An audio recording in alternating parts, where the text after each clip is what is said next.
Second type के हमारे पास reaction है एडिशन रिएक्शन। देखिए एडिशन रिएक्शन में सिंपली क्या होता है, कोई भी दो रिएक्टेंट आपस में क्या करते हैं, रिएक्ट करके आपको क्या देते हैं, एक सिंगल प्रोडक्ट देते हैं, तो उन रिएक्शंस को क्या बोला जाता है, एडिशन रिएक्शन बोला जाता है सिंपल लैंग्वेज में। ठीक है, अब हमने नेक्स्ट जो इंपॉर्टेंट चीज़ देखनी है वो है types of the addition reaction, कि कितनी टाइप्स की एडिशन रिएक्शन होती है। जैसे अभी हमने पहले क्या करी थी, सब्स्टिट्यूशन रिएक्शन 3 तरह की करी थी, न्यूक्लियोफिलिक, इलेक्ट्रोफिलिक और फ्री रेडिकल।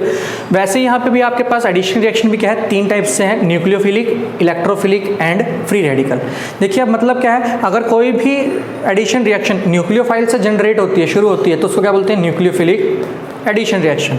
इलेक्ट्रोफाइल से होती है तो इलेक्ट्रोफिलिक, और अगर आपके पास फ्री रेडिकल से होती है तो उसको क्या बोलते हैं हम, फ्री रेडिकल। ठीक है, समझ में लगा। तो सबसे पहले हमने देखना है न्यूक्लियोफिलिक एडिशन रिएक्शन। देखिए मैंने यहाँ पे क्या लिया है, कार्बोनिल कंपाउंड लिया है। ठीक है, यहाँ पे क्या है कि ये कार्बोनिल कंपाउंड है। ये कार्बोनिल कंपाउंड में देखिए जो ये वाला सेंटर होता है, जो कार्बोनिल सेंटर होता है वो क्या होता है, इलेक्ट्रोफिलिक होता है। इलेक्ट्रोफिलिक क्यों होता है, क्योंकि इसके साथ क्या है, देखो ऑक्सीजन अटैच्ड है। ऑक्सीजन क्या है, इलेक्ट्रॉन विड्रॉइंग ग्रुप है। अगर इलेक्ट्रॉन विड्रॉइंग ग्रुप है तो क्या करेगा, इलेक्ट्रॉन्स को अपनी तरफ खींचेगा, इलेक्ट्रॉन को अपनी तरफ अट्रैक्ट करेगा। जब इलेक्ट्रॉन को अपनी तरफ अट्रैक्ट करेगा, इस पे क्या आएगा, नेगेटिव चार्ज, तो ऑटोमेटिकली ये क्या हो जाएगा, डेल्टा पॉजिटिव। तो ये क्या होगा आपके पास, इलेक्ट्रोफिलिक सेंटर। ठीक है, अब ये इलेक्ट्रोफिलिक सेंटर है, इस इलेक्ट्रोफिलिक सेंटर पे क्या होता है, जो Cn नेगेटिव होता है वो जाके अटैक कर देता है। रीजन, क्योंकि ये जो Cn है वो क्या है, एक न्यूक्लियोफाइल है, और न्यूक्लियोफाइल कहाँ पे अटैक करता है, इलेक्ट्रोफाइल पे। तो ये जाके क्या करेगा, यहाँ पे अटैक करेगा और आपके पास कुछ इस टाइप का प्रोडक्ट बनेगा। ठीक है, इसको क्या बोला जाता है, साइनोहाइड्रिन। अब देखिए यहाँ पे क्या है, न्यूक्लियोफाइल ने अटैक करा था, सबसे पहला अटैक न्यूक्लियोफाइल का हुआ था, इस करके ये क्या है, न्यूक्लियोफिलिक एडिशन रिएक्शन है। ठीक है, इसलिए ये क्या है, न्यूक्लियोफिलिक एडिशन रिएक्शन है। दूसरी आपके पास इलेक्ट्रोफिलिक एडिशन रिएक्शन। देखिए हमने यहाँ पे क्या लिया है, एडिशन करनी है हमने इलेक्ट्रोफिलिक, तो हम क्या लेते हैं, एल्कीन। सिंपली हमने क्या लिया यहाँ पे, एक एल्कीन। देखिए एल्कीन में हमने क्या डाला है, HBr। अब आपको पता है HBr कैसे एग्जिस्ट करता है, as H positive plus Br negative, इस टाइप से एग्जिस्ट करता है। और आपको पता है कि जो एल्कीन है वो क्या होती है, न्यूक्लियोफिलिक होती है नेचर में। क्या होती है, न्यूक्लियोफिलिक। न्यूक्लियोफिलिक क्यों होती है, देखिए इस पे क्या होता है, अबव और बिलो क्या होता है, एक पाई इलेक्ट्रॉन क्लाउड होता है। इस पाई इलेक्ट्रॉन के क्लाउड के कारण ये क्या होता है, न्यूक्लियोफिलिक होता है। अब देखो न्यूक्लियोफिलिक है, यहाँ पे आपके पास एक न्यूक्लियोफाइल और एक इलेक्ट्रोफाइल है। ये क्या करेगा, इलेक्ट्रोफाइल पे अटैक करेगा। अगर इलेक्ट्रोफाइल पे अटैक करेगा तो किस पे अटैक करेगा, मतलब H पॉजिटिव पे।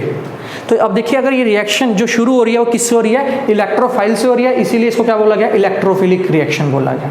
ठीक है, एक साइड पे क्या हो जाएगा, H ऐड हो जाएगा, और दूसरी साइड पे क्या हो जाएगा, Br ऐड हो जाएगा। देखिए अगर आप इसको रिएक्शन को देखना चाहते हैं तो कैसे हो रही है ये, पहले H पॉजिटिव आया, जब H पॉजिटिव आएगा तो क्या होगा, किसी एक पे पॉजिटिव आ जाएगा, किसी एक पे हाइड्रोजन चला जाएगा। मतलब क्या हुआ, एक पे हाइड्रोजन चला गया, दूसरे पे क्या आ गया, पॉजिटिव चार्ज आ गया। अब देखो जब ये पॉजिटिव चार्ज हो गया तो ये क्या बन गया, अब इलेक्ट्रोफाइल बन गया। अब ये क्या बन गया, आपके पास इलेक्ट्रोफाइल बन गया। अब ये इलेक्ट्रोफाइल बन गया और मिक्सचर के अंदर आपके पास एक न्यूक्लियोफाइल भी पड़ा था, तो न्यूक्लियोफाइल जाके उस पर अटैक करेगा और आपके पास ये कंपाउंड बन जाएगा। ठीक है, समझ में लगी ये चीज। देखो जब तक आपके पास जो डबल बॉन्ड है वो सिमेट्रिकल है, जब तक डबल बॉन्ड सिमेट्रिकल है तब तक तो कोई दिक्कत नहीं है। डबल बॉन्ड सिमेट्रिकल का मतलब क्या है, डबल बॉन्ड के दोनों तरफ नंबर ऑफ कार्बन एटम अगर सेम हो तो उसका क्या बोलते हैं, सिमेट्रिकल डबल बॉन्ड। तो जब तक आपके पास सिमेट्रिकल डबल बॉन्ड है तब तक तो कोई दिक्कत नहीं है, किसी भी तरफ जाके H लग सकता है, किसी भी तरफ जाके R लग सकता है, Br लग सकता है, मतलब हेलोजन लग सकता है। लेकिन दिक्कत कब आती है, जब आपके पास जो एल्कीन है वो क्या हो, अनसिमेट्रिकल हो। एल्कीन क्या हो, अनसिमेट्रिकल हो, मतलब क्या है, एल्कीन के दोनों तरफ नंबर ऑफ कार्बन एटम्स क्या हो, डिफरेंट हो, तब आपके पास यहाँ पे प्रॉब्लम आनी शुरू होती है। तब आपके पास क्या बनते हैं, दो टाइप के प्रोडक्ट बन सकते हैं। कैसे, देखिए प्रोपीन है यहाँ पे ये, ठीक है, 1 प्रोपीन है। तो अब हम क्या करते हैं, पहले हमने H लगाया, ठीक है। अब हो सकता है कि H इसके ऊपर लगे, पॉजिटिव चार्ज इसके ऊपर आए, पॉजिटिव चार्ज इसके ऊपर लगे, H इसके ऊपर आ जाए। ठीक है, तो 2 केसेस बनते हैं। उन 2 केसेस के साथ आपके पास क्या बनते हैं, 2 प्रोडक्ट बन सकते हैं। कैसे, अब देखिए मान लीजिए आपके पास क्या हो गया, पहला क्या बन गया, CH3 CH पॉजिटिव CH3। ठीक है, हो सकता है कि दूसरा जो बना होगा वो आपके पास क्या बना हो, CH3 CH2 CH2 पॉजिटिव। ठीक है, 2 पॉसिबिलिटीज हैं, ये भी बन सकता है और ये भी बन सकता है। अब दोनों में से कौन सा बनेगा आप ये बताइए, दोनों में से कौन सा बनेगा, ये वाला बनेगा, पहले वाला बनेगा।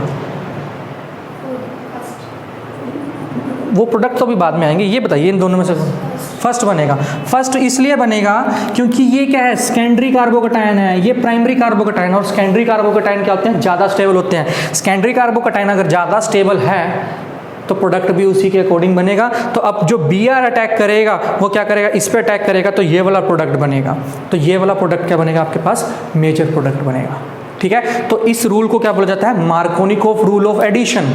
मार्कोनिकोफ रूल ऑफ एडिशन मतलब क्या है, अगर आप सिंपल सी लैंग्वेज में देखें तो जो पॉजिटिव पार्ट है वो उस कार्बन पे जाएगा जिस पे पहले से ज़्यादा हाइड्रोजन है, सिंपल लैंग्वेज में। ठीक है, जो पॉजिटिव चार्ज है यानी H है वो उस कार्बन पे जाएगा जिस पे पहले से ही ज़्यादा हाइड्रोजन है। तो देखो यहाँ पे क्या हुआ है, उस पे गया है जिस पे पहले से ही ज़्यादा हाइड्रोजन है, और नेगेटिव पार्ट उस पे जाएगा जिस पे कम हाइड्रोजन है। ठीक है, सिंपल सा ये क्या आपके पास मार्कोनिकोफ रूल ऑफ एडिशन। समझ में लगी ये बात। देखिए मार्कोनिकोफ रूल ऑफ एडिशन है तो इसकी कुछ एक्सेप्शंस भी होंगी। ठीक है, यानी एंटी मार्कोनिकोफ रूल भी लगेगा। तो देखिए एक आपके पास एंटी मार्कोनिकोफ रूल का भी आपके पास एक ऑर्डर है। मान लीजिए अगर सेम हमने एल्कीन लिया है, हम HBr का एडिशन करवा रहे हैं, हम क्या करवा रहे हैं, HBr का एडिशन करवा रहे हैं, और पेरोक्साइड की प्रेजेंस में करवा रहे हैं। क्या करवा रहे हैं, पेरोक्साइड की प्रेजेंस में करवा रहे हैं। तो मार्कोनिकोफ रूल की बजाय क्या लगता है, एंटी मार्कोनिकोफ रूल। क्या लगता है, anti Markovnikov rule. Anti Markovnikov rule क्या हो जाएगा, बिल्कुल उसका उल्टा हो जाएगा। मतलब जो पहले मेजर बन रहा था वो अब क्या हो जाएगा, माइनर हो जाएगा, और जो माइनर बन रहा था वो क्या हो जाएगा, मेजर बन जाएगा। ठीक है, ये क्या होता है, स्टेबिलिटी और फ्री रेडिकल। देखिए जब पेरोक्साइड डालते हो ना आप, जब आप पेरोक्साइड डालते हो तो पेरोक्साइड डालने से मैकेनिज्म क्या हो जाता है, रिएक्शन का चेंज हो जाता है। पहले वो कार्बोकटायन के थ्रू जा रही थी, अब वो किसके थ्रू जाएगी, फ्री रेडिकल के थ्रू। और फ्री रेडिकल में क्या होता है, पोलैरिटीज रिवर्स हो जाती हैं। तो उस केस में आपके पास क्या बनता है, ये वाला इफेक्ट आ जाता है, जिसको क्या बोलते हैं, खार्श इफेक्ट भी बोलते हैं और एंटी मार्कोनिकोफ एडिशन भी बोलते हैं। ठीक है, एक बात और याद रखना, ये जो एंटी मार्कोनिकोफ रूल मैंने यहाँ पे बताया है, ये सिर्फ और सिर्फ तभी लगेगा अगर आपके पास HBr का एडिशन होगा। ठीक है, अगर आप पेरोक्साइड की प्रेजेंस में HF, HCl या फिर HI का एडिशन करवाते हो तो मार्कोनिकोफ रूल ही लगेगा। ठीक है, एंटी मार्कोनिकोफ रूल तभी लगेगा जब पेरोक्साइड होगा और HBr होगा इस केस में। ठीक है, बाकी अगर कोई और रिएक्शन आएगी, हाइड्रोबोरेशन, ऑक्सीडेशन, उसमें बताएंगे बाकी का। बाकी यहाँ तक यही है। समझ में लगी अच्छे से। ठीक है, अगर ये समझ में लगी तो एक क्वेश्चन देखिए,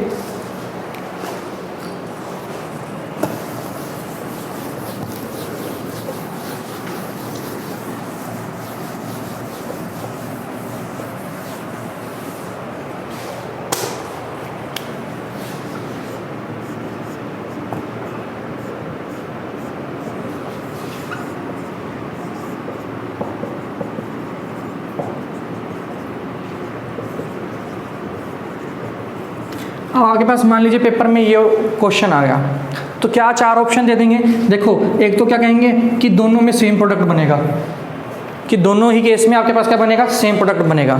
ठीक है, बाकी फिर क्या दे देंगे, 3 ऑप्शन दे देंगे कि ए का ये बनेगा, बी ये बनेगा, ठीक है, बी बनेगा, ये बनेगा। तो इस टाइप के आपके पास क्या है, 3-4 ऑप्शंस वो दे सकते हैं। आपको क्या आइडेंटिफाई करना है, ए और बी। देखिए ए में आपके पास कौन सा रूल लगेगा, simple Markovnikov rule. Markovnikov rule क्या कहता है, एच क्या जाएगा, यहाँ पे चला जाएगा, और बी आर क्या जाएगा, यहाँ पे। यानी अगर हम बात करें प्रोडक्ट की तो इस केस में जो प्रोडक्ट बनेगा वो क्या बनेगा, ये अकॉर्डिंग टू मार्कोनिकोफ रूल। और अगर हम बात करें सेकंड केस की, जिसमें एंटी मार्कोनिकोफ रूल लगेगा, तो उस केस में आपके पास प्रोडक्ट क्या हो जाएगा, ये। ठीक है, तो इस टाइप से आपके पास क्वेश्चन पूछे जाते हैं मार्कोनिकोफ और एंटी मार्कोनिकोफ पे। समझ में लगा, मार्कोनिकोफ, एंटी मार्कोनिकोफ।